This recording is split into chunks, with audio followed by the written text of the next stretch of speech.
Isaiah 3.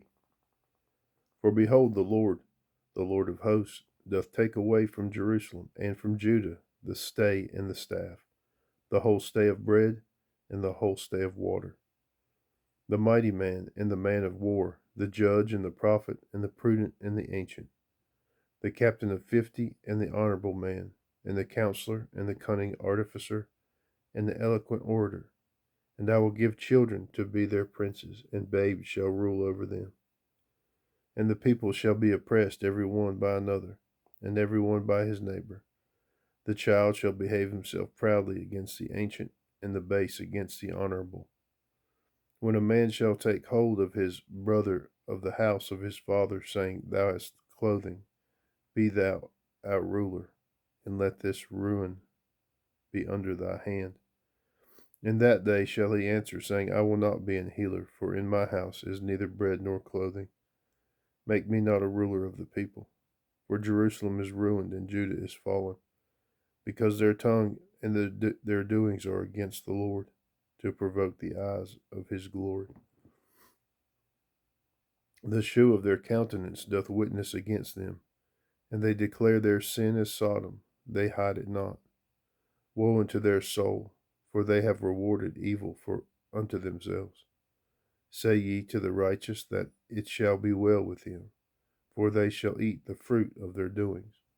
Woe unto the wicked, it shall be ill with him, for the reward of his hand shall be given him. As for my people, children are their oppressors, and women rule over them. O my people, they which lead thee cause thee to err, and destroy the way of thy paths. The Lord standeth up to plead, and standeth to judge the people. The Lord will enter into judgment with the ancients of his people, and the princes thereof.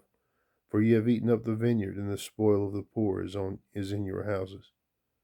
What mean ye that ye beat my people to pieces, and grind the faces of the poor, saith the Lord God of hosts? Moreover, the Lord saith, Because the daughters of Zion are haughty, and walk with stretched forth necks and wanton eyes, walking and mincing as they go, and making a tinkling with their feet. Therefore the Lord will smite with a scab the crown of the head of the daughters of Zion, and the Lord will discover their secret parts.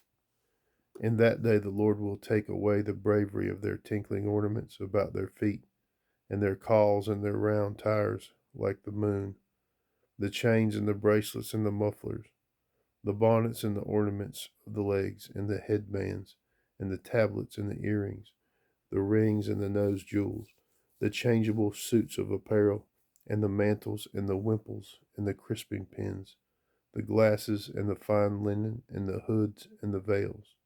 And it shall come to pass that instead of sweet smell, there shall be stink, instead of a girdle, a rent, instead of a well set hair, baldness, and instead of a stomacher, a girding of sackcloth, and burning instead of beauty. Thy men shall fall by thy sword, and thy mighty in the war. And her gate shall lament and mourn, and she, being desolate, shall sit upon the ground.